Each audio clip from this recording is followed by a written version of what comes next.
এগৰাকী বিপ্লৱী শিল্পী।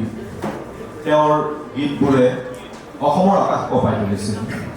বৰ দলনি আৰু মিঠা কণ্ঠৰ অধিকাৰী আছিল তেওঁ। সেইগৰাকী শিল্পী প্ৰসন্নলাল বৰুৱা কোঁৱৰী আমাৰ আজিৰ এই সংগীত মধুৰ অনুষ্ঠান তোমাৰ গীতবোৰ যদি।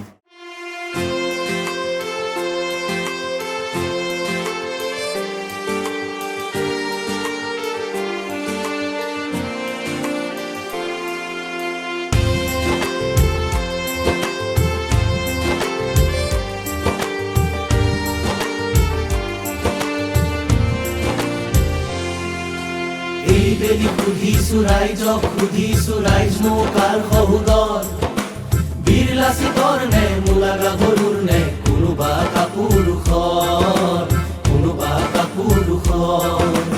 এই বেলি সুধিছো ৰাইজক, সুধিছো ৰাইজ নৌকাৰ সহুদৰ, বীৰ লাচিতৰ নে মূলা গাভৰুৰ নে কোনোবা কাপুৰুষৰ, কোনোবা কাপুৰুষৰ।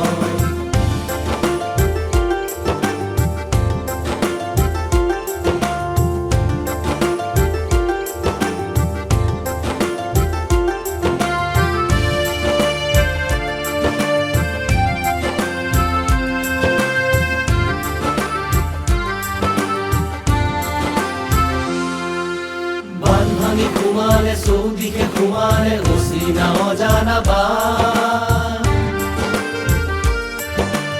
উটি ফুৰিবনে জীৱন সপিবনে লগ লাগি ভেটিব বান, উটি ফুৰিবনে জীৱন সপিবনে লগ লাগি ভেটিব বান।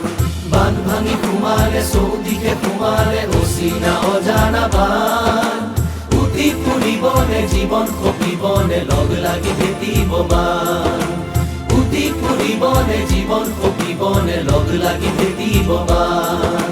ৰাইজৰ শপতি সেনাপতি নৃপতি কোনোৱে নকৰে লৰ, কোনোবা কাপুৰুষৰ, কোনোবা কাপুৰুষৰ।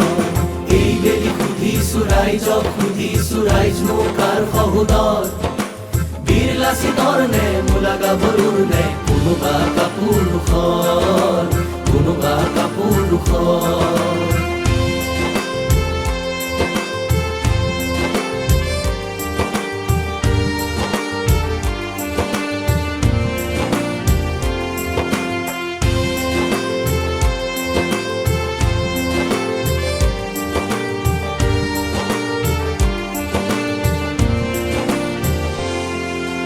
ৰাইজৰ মাজতে বদন বিভীষণে দিলে শিয়ালৰে চন,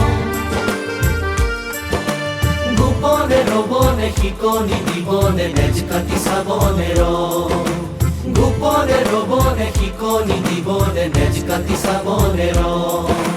ৰাইজৰ মাজতে বদন বিভীষণে দিলে শিয়ালৰে চন, গোপনে ৰবনে শিকনি দিবনে নেজ কাটি চাবনে ৰং, গোপনে ৰবনে শিকনি দিবনে নেজ কাটি চাবনে ৰং। গোজপুতি গজালে জোপোহা গজালে ঘৰেই হ'ব পাৰে পৰ, কোনোবা কাপুৰুষৰ, কোনোবা কাপুৰুষৰ।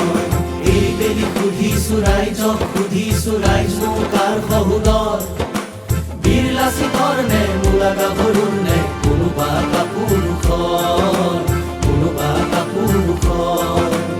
এই বেলি সুধিছো ৰাইজক, সুধিছো ৰাইজ নৌকাৰ সহুদৰ, বীৰ লাচিতৰ নে মূলা গাভৰুৰ নে কোনোবা কাপুৰুষৰ,